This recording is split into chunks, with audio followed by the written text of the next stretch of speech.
So guys, welcome back. As you can see, now we have a very interesting guest in the studio. Today, Mr. Zurab came to Rhodos and managed to visit us here as well. So welcome to the European Championship.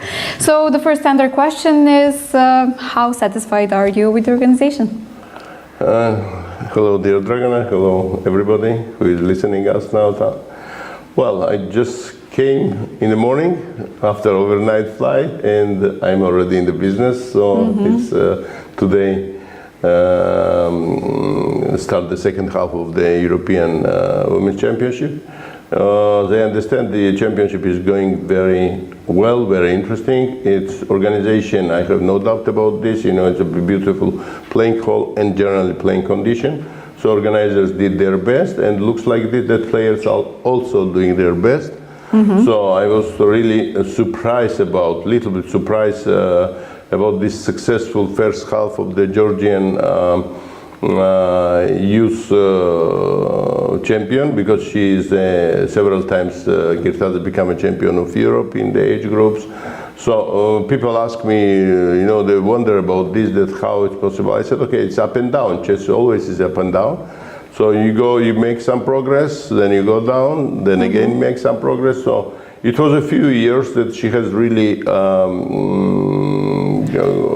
going not so well and going down.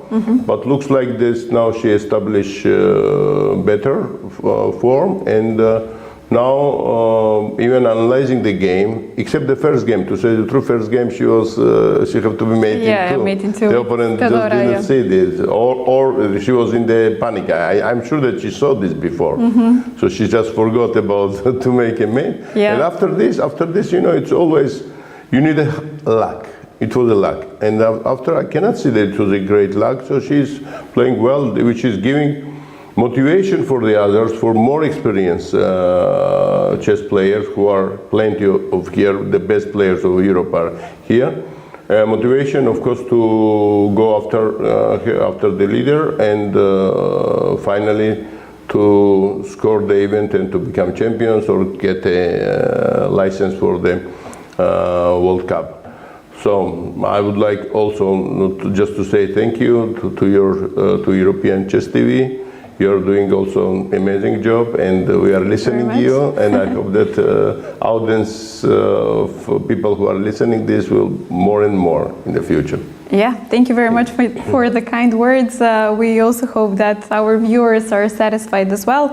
And regarding Anastasia, we've just mentioned that she is plus 165, which is completely amazing, entering, let's say, the senior scene. So we wish all the luck to the young Georgian talents. Also, we had today the news, and we had 1 minute of silence about Olafsson. Maybe you can share a few words about this as well.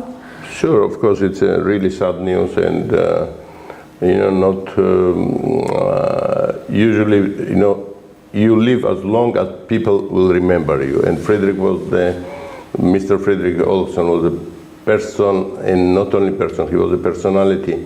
And his name will be very, very long time, not only chess history and Icelandic history as well, because he, in his capacity of the first Icelandic Grandmaster and later on President of FIDE, he did a great job.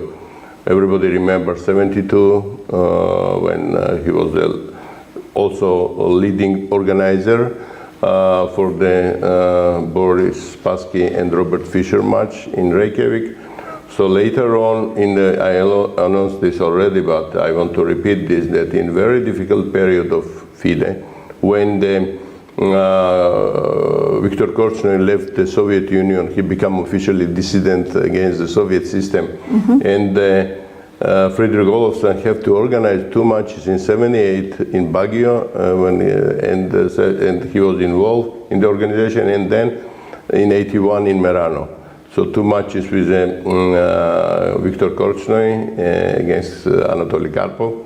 And to manage all this, it was, from my understanding of President of ECU, I can say that it was most probably the most difficult period of negotiation, and he successfully lead this negotiation, and he stay in the FIDE history as a great president.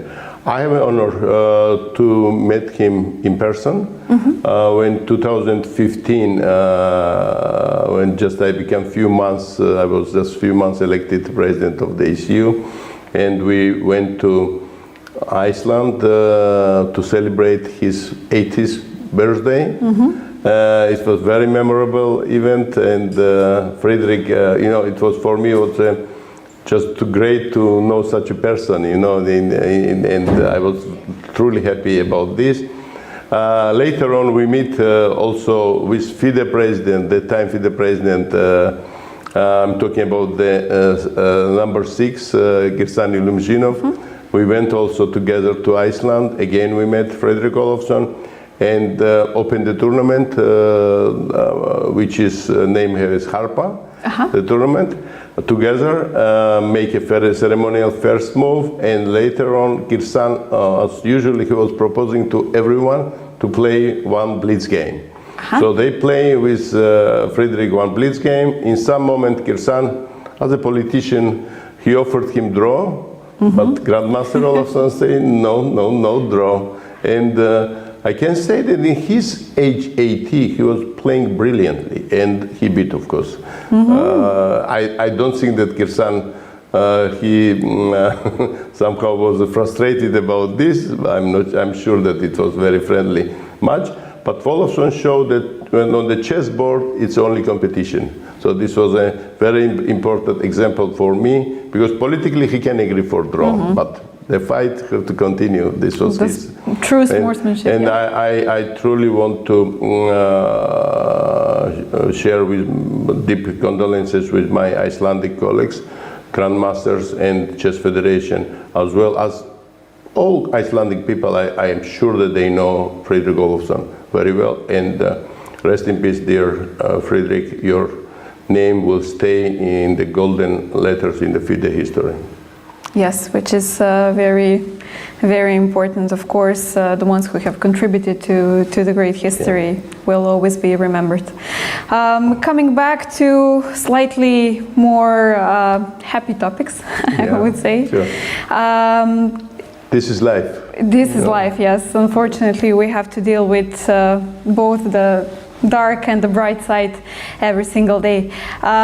We have a very interesting development in ECU, and I know that you have many projects that you're currently working on, but the one that managed to grab some spotlight recently is the robot. Can you tell us a little bit more? You've also mentioned that you're playing with one. How is it playing? Is it? I'm thinking, should I? Or maybe we do not reveal anything. I don't know. You know, okay. When the first time we met in Monaco, people from SenseRobot, from China, and first of all, I was surprised that this robot. It's don't take a big place. It's very modest one, very small one, and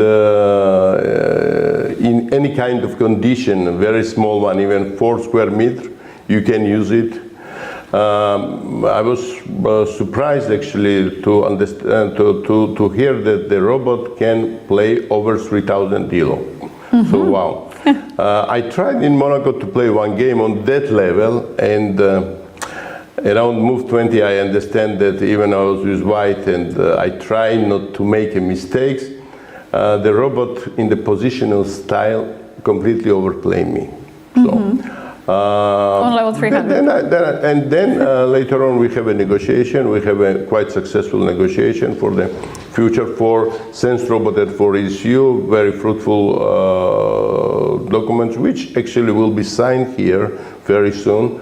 And about what we are doing, what SenseRobot is doing. Of course, SenseRobot and all companies, it's a commercial company, and but you know there are good things and bad things also in the commercial market and the market generally. I would, from my experience, I will speak about my experience to understand what's going on. The robots have, of course, different level, including the beginners or teaching level of chess and etc., etc. But for grandmasters to understand today how it can help to improve your playing conditions. So, you know that I'm not playing chess long time, but I'm playing the bullet games, some blitz games, and etc., etc. But you used to be able to when they present one robot to me personally as the ECU president, so I have it in my home, and I try to replace with a mobile phone robot, because at least, you know, mobile phone is damaging a lot of things when you're playing chess, especially first of all, your hands are becoming different, your eyes are becoming different. With this robot, you're just playing chess. And you're playing chess with your friend, with your partner, with your opponent, doesn't matter. So, I try to play on the level of the 2700. And my understanding was like this, that, okay, I lost one game, I lost two games.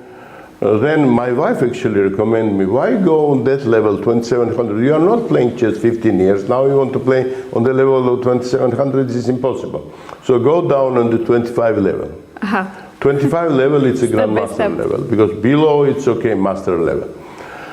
So I tried to play, and again was not so successful, because I understand that the robot is not playing on the level of the 2700, especially the positional game.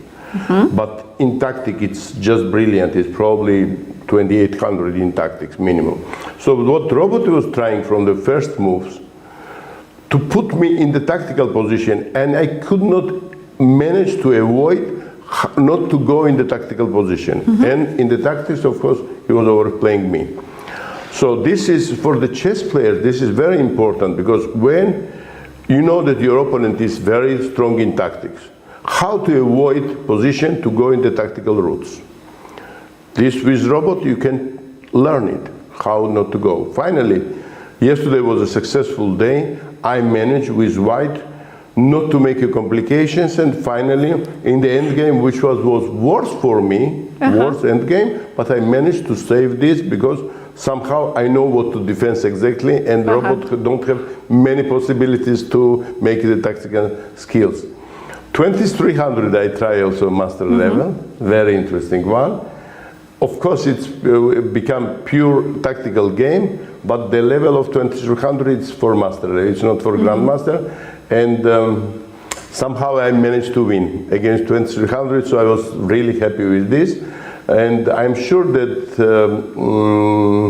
you know, that we are speaking in the family now. My wife told me, because my son is living in US, he's a doctor, and with three children there. They are not anymore kids, they are big teenagers, let's say like this. And the boy is playing chess, my grandson. He's playing chess just for fun. And my wife told me, we have to buy one to send to US.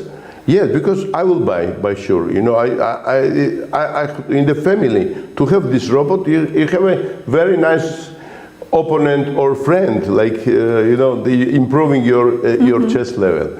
Sometimes I'm thinking that is this playing only chess, or can we do something else? Different things? But very, very interesting one. I'm very happy with the SenseRobot, and you know that all federations now, European federations, based on our deal, will get the federations one robot.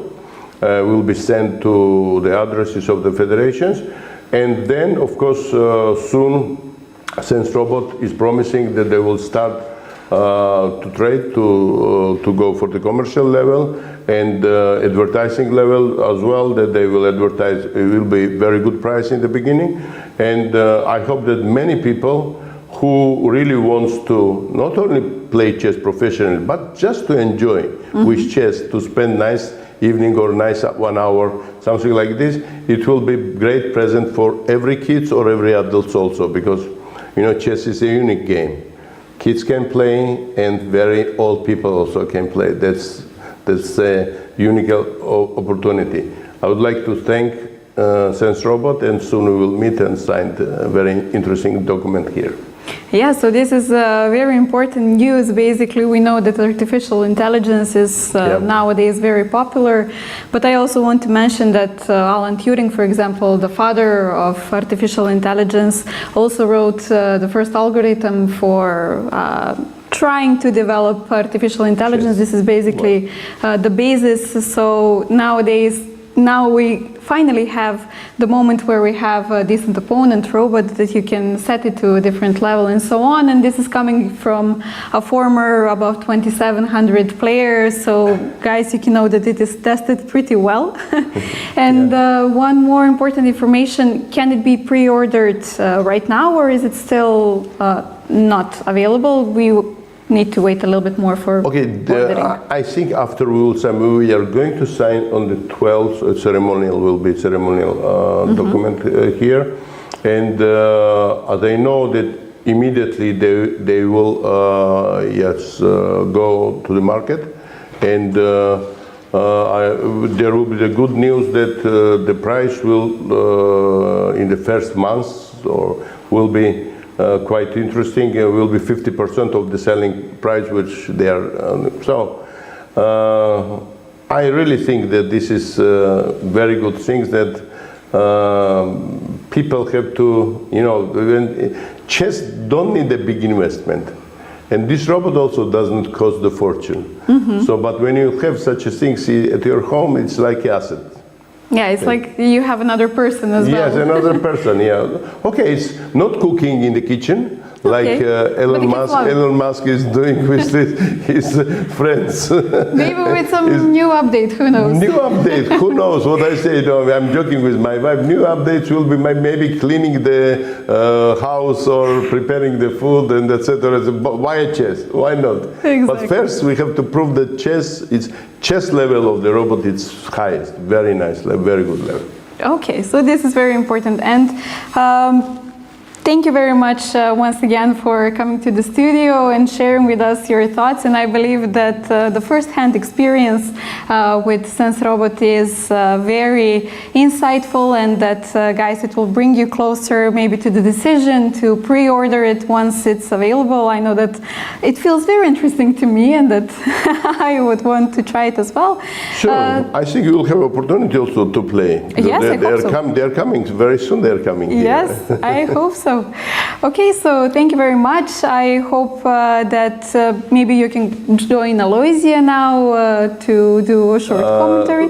Let's do it in the next days. Next days is better now. I think you're doing a fantastic job here. Thank you very much. Continue. Okay, guys. Thank you. So we will go on a short setup break, and we will be back very soon.